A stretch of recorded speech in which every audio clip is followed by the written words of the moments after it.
Bulletin updates చూద్దాం. ఎన్టీఆర్ జిల్లా నందిగామలో కోళ్లపందెం రాయిళ్లు రెచ్చిపోయారు. గండేపల్లి గ్రామ నాయకుడు ఆధ్వర్యంలో అక్రమంగా కోళ్లపందాలు నిర్వహించడమే కాకుండా హద్దులు మీరి ప్రవర్తించారు. పరిటాల గ్రామానికి చెందిన చోట నాయకుడు కోళ్లపందాలు నిర్వహించాడు. ఒక పక్క పోలీసులు ఆంక్షలు ఉన్నా కూడా లెక్క చేయకుండా ఏర్పాట్లు చేసినట్లు తెలుస్తోంది. అయితే అక్రమంగా కోళ్లపందాలు ఏర్పాటు చేయడంపై మీడియా అడ్డు చెప్పింది. దీంతో ఆగ్రహించిన చోట నాయకుడు విలేకరులపై దురుసుగా ప్రవర్తించాడు. మీరేంది మాకు చెప్పేదంటూ బూతులు తిట్టినట్లు తెలుస్తోంది. ఇదే విషయాన్ని పోలీసులకు మీడియా ప్రతినిధులు చెప్పడంతో వారు అక్కడికి వచ్చి తూతూ మంత్రంగా తనిఖీలు చేపట్టారని జర్నలిస్టులు ఆరోపించారు.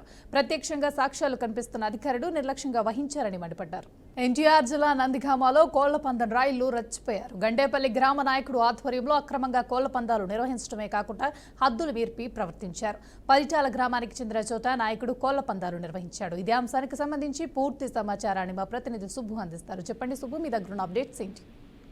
ఓకే వర్మ, సంక్రాంతి పండగ రాకుండానే ఇంకా న్యూ ఇయర్ కూడా రాకుండానే ఎన్టీఆర్ జిల్లా నందిగామలో కోళ్ల పందాలు యథేచ్ఛగా విచ్చలవిడిగా నిర్వహిస్తున్నారు. విచ్చలవిడిగా నిర్వహిస్తున్నప్పటికీ పోలీసులు పట్టించుకున్న దాఖలాలు కనబడలేదు. బీఆర్కే న్యూస్ ప్రతినిధి అక్కడికి వెళ్లి పందాలు జరుగుతున్నాయని చెప్పేసి అక్కడి నుంచి పోలీస్ స్టేషన్ ఫోన్ చేసి ఎస్ఐకి సమాచారం అందిస్తే తప్పితే సిబ్బంది ఆ ప్రదేశానికి వచ్చిన దాఖలాలు లేవు. పోలీసులు పోలీస్ స్టేషన్ నుంచి బయలుదేరి కోడి పందాల శిబిరానికి చేరుకునే సమయానికి ఇక్కడ కోడి పందాలు నిర్వహిస్తున్న నాయకులకు సమాచారం అందిపోవటం అసలు చాలా దురదృష్టకరమైన సంఘటనగా కూడా చెప్పుకోవచ్చు. పోలీసులు వచ్చి తూతంగా అక్కడ సెర్చ్ చేసి ఆ పోలీసులు ముందు పడిపోతున్న వాళ్ళు కూడా పట్టుకోకుండా మనం విజువల్స్ లో కూడా చూడొచ్చు. ఇక్కడ వెళ్తా అంటే ఎదురు పారిపోతున్నారు, 2 వీలర్స్ మీద వాటి మీద పారిపోతున్న విజువల్స్ కూడా చూస్తున్నాం. ఎంత జరుగుతున్నా కానీ పోలీసులు వచ్చి తూతూ మంత్రంగా అక్కడ దాడులు చేసి, అంటే పోలీసులు ముందు సమాచారం వచ్చినా కానీ వీళ్ళు అక్కడికి పోలీసులు వచ్చే వరకు కూడా అక్కడ నుండి పోలీసులు వచ్చిన తర్వాత ఎక్కడికక్కడ ఈ కోళ్ళ పక్కనే ఉన్న పొలాల్లో కోళ్లను దాచేసుకోవడం జరిగింది. చివరికి పోలీసులు వచ్చి తూతూ మంత్రంగా సెర్చ్ చేసి ఒక 2 కోళ్లను 9,000 రూపాయలు మాత్రమే రికవరీ చేశారు అని చెప్పేసి అక్కడ తెలుస్తుంది. అయితే కూటమి నాయకులు విచ్చలవిడిగా ప్రవర్తిస్తున్నారు. ఈ ప్యాకెట్లు కానీ కోడి పందాలు కానీ విచ్చలవిడిగా ప్రవర్తిస్తున్నారని చెప్పుకోవచ్చు. దీనికి సంబంధించి ఈ సమాచారాన్ని ఎవరన్నా పోలీసులకు అందజేస్తే పోలీసులు విలేకరుల మీద కూడా దురుసుగా ప్రవర్తించి ఇష్టం వచ్చినట్లుగా ప్రవర్తించి మీడియా వాళ్ళని కూడా దూషించే పరిస్థితి అయితే నెలకొంటోంది. ఇదే జిల్లాలో ఇదే నందిగామలో ఒక పోలీస్ అధికారి ఒక కాపు నాయకుడికి సంబంధించిన పుట్టినరోజులో వెళ్ళి అక్కడ ప్యాకెట్ ఆడి రెడ్ హ్యాండెడ్ గా దొరికిపోయిన అంశం కూడా చోటు చేసుకుంది. ఇదే పోలీస్ అధికారి అక్కడ ప్యాకెట్ రాయలను ఎంకరేజ్ చేసి లోకల్ గా ఉన్న ప్యాకెట్ రాయలను ఎంకరేజ్ చేసి ప్యాకెట్లు నిర్వహించేదానికి కూడా అనుమతులు ఇస్తారని చెప్పేసి కూడా ఆ పోలీస్ అధికారి పైన నందిగామ నియోజకవర్గంలో ఒక విమర్శలు అయితే ఉన్నాయి. ఆ విమర్శలన్నింటినీ నిజం చేస్తా ఈ రోజు విచ్చలవిడిగా బహిరంగంగా మామిడి తోటల్లో కోడి పందాలు వేశారు. ఇంత బహిరంగంగా కోడి పందాలు వేసంటే ఒక పోలీస్ స్టేషన్ పరిధిలో కోడి పందాలు బహిరంగంగా మనం చూస్తా ఉన్నాం. విజువల్స్ 10ల సంఖ్యలో 10ల సంఖ్యలో వాహనాలు ఎదురొస్తున్న పరిస్థితి నెలకొంది. అంత బహిరంగంగా అంత భారీగా కోడి పందాలు వేస్తుంటే పోలీసులకు తెలియలేదా? అసలు ఇంటెలిజెన్స్ ఏం చేస్తుంది, ఎస్బీ ఏం చేస్తుంది? వీళ్ళు ఎస్బీ వాళ్ళు ఇంటెలిజెన్స్ వాళ్ళు ఏం చేస్తున్నారు? ఇప్పుడు మనకి ఏదైతే మనకి స్పెషల్ బ్రాంచ్ వాళ్ళు కానీ వీళ్ళు పోలీసులకు అనుసంధానంగా ఉంటా శాంతి భద్రతకు విఘాతం కలిగినప్పుడు వాళ్ళు పోలీసులకు ఎప్పటికప్పుడు అప్రమత్తం చేయాలి. ఇలాంటి ఇంత పెద్ద ఎత్తున కోడి పందాలు నిర్వహిస్తుంటే ఎస్బీ వాళ్ళు ఇంటెలిజెన్స్ వాళ్ళు ఏం చేస్తున్నారు, లోకల్ పోలీసులు ఏం చేస్తున్నారు, అసలు పోలీస్ స్టేషన్ లో పోలీస్ అధికారులు పనిచేస్తున్నారా లేదా అన్న విధంగా అక్కడ పరిస్థితి తయారైంది. ఇంత పెద్ద ఎత్తున కోడి పందాలు జరుగుతుంటే పోలీసులకు సమాచారం లేదు. సరి అక్కడ మనం బీఆర్కే న్యూస్ ప్రతినిధి ఈ విజువల్స్ తీసి కోళ్లు కొట్టుకుంటున్న విజువల్స్ తీసి ఒక ఎస్ఐ గారికి సమాచారం ఇస్తే ఎస్ఐ గారు ఇక్కడ పోలీస్ స్టేషన్ నుంచి ఆ బరికి వచ్చే సమయానికే వీళ్ళకి కూటమి నాయకులు అక్కడ నిర్వహిస్తున్న నాయకులు ఎవరైతే ఉన్నారో వాళ్ళకి సమాచారం వచ్చేసి వాళ్ళు అప్రమత్తం అయిపోయే పరిస్థితి ఉందంటే ఇది ఎంత ఏ రకంగా చూడాలనేది పోలీసులు స్థానికంగా ఉన్న ప్రజలు ప్రశ్నిస్తున్న పరిస్థితి. అంటే పోలీసులకి అక్కడ నిర్వహిస్తున్న వాళ్ళకి ఏమైనా లింక్స్ ఉన్నాయా అన్న అనుమానాలు కూడా అక్కడ వ్యక్తమవుతున్న పరిస్థితి అయితే నెలకొని ఉంది. ఇంత పెద్ద ఎత్తున భారీగా లక్షల్లో పందాలు జరుగుతుంటే 9,000 రూపాయలు పోలీసులు రికవరీ చేశారంటే చాలా హాస్యాస్పదమైన సంఘటనకి దీన్ని పరిగణించాలి. అప్పటికే అక్కడ అంతమంది గుమ్ముకూడి ఒక మామిడి తోటలో అంతమంది గుమ్ముకూడారంటే అసలు ఎందుకు గుమ్మగూడారని ఆరా తీయాల్సిన అవసరం కూడా ఉంది పోలీసులు. అంతమంది అక్కడ అంతమంది గుమ్ముకున్నట్టు విజువల్స్ క్లియర్ గా కనబడుతుంది. కోళ్లు కొట్టుకున్న విజువల్స్ కనబడుతున్నాయి.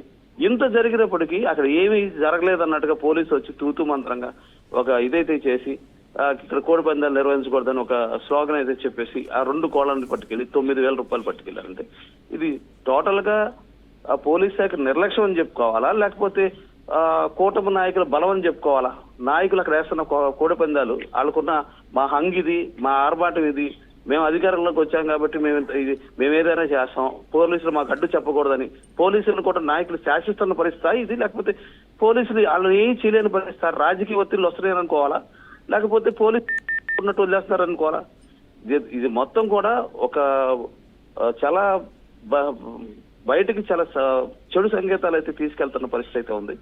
బహిరంగంగా పండగలు కూడా రాకముందే ఇన్ని రోజుల ముందే ఇది దాదాపుగా సంక్రాంతికి కోడి పందాలంటే ఏదో సంప్రదాయ క్రీడగా కింద పరిగణలోకి తీసుకుని ఏదో కొద్దిసేపు ఎంటర్టైన్ చేయడానికి ఏదో 2-3 రోజులు వేస్తారైతే చాలా కాలం నుంచి వస్తున్న సంప్రదాయం అది. కనీసం పండగకి 15-20 రోజుల ముందు వస్తే ఇంత పెద్ద ఎత్తున కోడి పందాలు జరుగుతుంటే ఎక్కడ చూసినా మనం జోతాలు చూస్తే సామాన్యుడు చెవికి జేబుకు బొక్కలు పడి చిల్లులు పడి సామాన్యుడు డబ్బులు పోగొట్టుకునే పరిస్థితి నెలకొంటూ ఉంటుంది. అందుకనే పోలీసు అధికారులు ప్రభుత్వం కానీ జోదాలను ఎంకరేజ్ చేయకూడదని చెప్పేసి జోదాలను అరికట్టాలని చెప్పేసి కూడా కోరుకుంటారు. ఈ జోదాలు జరగటం వల్ల వేల రూపాయలు, లక్షల రూపాయలు చేతులు మారుతా ఉంటాయి. దీనివల్ల సామాన్యుడు కుదేలైపోతారని చెప్పేసి జోదాన్ని ప్రభుత్వం అరికట్టిన మాట వాస్తవమే. అయితే దీని అంతా అరికట్టగలసిన పోలీసులు కానీ రాజకీయ నాయకులు కానీ దీన్ని ఎంకరేజ్ చేసి చోటమోటా నాయకులు సామాన్యుడు యొక్క వ్యసనాన్ని క్యాష్ చేసుకునే పరిస్థితిలోకి వచ్చి ఈ రోజు ఎంత బహిరంగంగా కోడి పందాలు నిర్వహిస్తున్నప్పటికీ కూడా ఏమీ జరగలేదనే సందంగా ఒక 2 కోడి పుంజుల్ని 9,000 రూపాయలు మాత్రం అక్కడ చూస్తుంటే మన 10ల సంఖ్యలో దరిదాపుగా ఒక 50-60 మంది అక్కడ మనుషులు గుమిగూడి ఉన్నారు. ఒక 20-30 వాహనాలు ఉన్నాయి. ఇంత జరుగుతున్నప్పటికీ అక్కడ ఏమీ జరగలేదని పోలీసులు ఏదో తూతు మంత్రంగా తనిఖీలు చేసి నామకే వాసిగా అరెస్టులు చూపించడం అనేది సరైన విధానం కాదని చెప్పేసి కూడా లోకల్ గా ఉన్న ప్రజానీకం డిమాండ్ చేస్తున్నారు. వర్మ సుబ్బు, ఈ నిర్లక్ష్య ధోరణిని అసలు ఏ విధంగా చూసుకోవచ్చు అంటారు? ఇందులో ఎవరి నిర్లక్ష్యం ఎక్కువ ఉంది? అధికారులదా, నాయకులదా, ప్రజలదా? టోటల్ గా చూస్తామంటే ప్రజలు అనేది ఒక పండగ వాతావరణం నెలకొన్నప్పుడు ఇది సాంప్రదాయ క్రీడగా కింద చూస్తూ ఉంటారు. జనరల్ గా కోర్టులు కూడా కోడి పందాలకి సాంప్రదాయ క్రీడ అని చెప్పేసి అనుమతులు ఇస్తూ ఉంటది. ప్రజలు జనరల్ గా చిన్న చితక చేస్తూ ఉంటారు. కాకపోతే దీని అంతా ఆర్గనైజ్డ్ ఒక గ్రూప్ కిందకి తీసుకొచ్చి ఒక వేదిక మీదకి తీసుకొచ్చి ఆర్గనైజ్ చేస్తున్నారు నాయకులు వాళ్ళ స్వార్థం కోసం, డబ్బుల కోసం దీని అంతటిని ఆర్గనైజ్ చేస్తూ ఉంటారు. దీనిలో కూడా చాలా రకాలు ఉంటాయి. ఈ కోడి పందాల్లో కూడా కత్తులు కట్టే దగ్గర వేరే ఉంటది, మనకు కావాల్సిన కత్తులు కట్టే దగ్గర మొండి కత్తులు కట్టడం, షార్ప్ కత్తులు కట్టడం, ఇదంతా కూడా ఒక స్కామ్ ఉంటుంది. దీనిలో కూడా కోడి పందాల్లో కూడా ఒక రకమైన స్కామ్ ఉంటది. అది కొంతమంది నాయకులు దీని అంతటిని ఆర్గనైజ్ చేస్తూ ఉంటారు. ఈ ఆర్గనైజ్ చేసే విధానంలో కూడా ఎవరి కోడి గెలవాలనేది కూడా ఈ కోడి కత్తి కట్టేవాడే డిసైడ్ చేసేస్తాడు.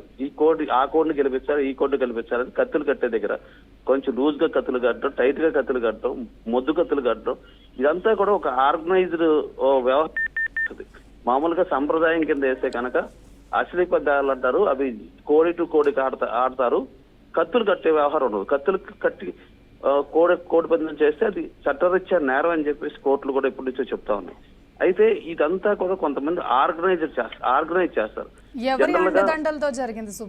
ఇదంతా కూడా టోటల్ గా ఉన్న అధికారంలో ఉన్న కూటమి నాయకులు దీనిలోనే పూర్తిగా ఇన్వాల్వ్ అయి ఉన్నారు. అక్కడ మండల స్థాయి నాయకులు కూడా అక్కడ ఉండి ఆ కోడి పందాలు నిర్వహిస్తా ఉన్న పరిస్థితి అయితే నెలకొంది. మన బీఆర్కే ప్రతినిధి అక్కడికి వెళ్ళి దాన్ని అంతా చూసి దాన్ని అంతా చిత్రీకరించి అక్కడ నుంచి పోలీసులకు సమాచారం అందిస్తే పోలీసులు అక్కడి నుంచి ఇక్కడికి వచ్చే లోపు ఈ లోకల్ గా ఉన్న నాయకులకి సమాచారం వచ్చేసింది.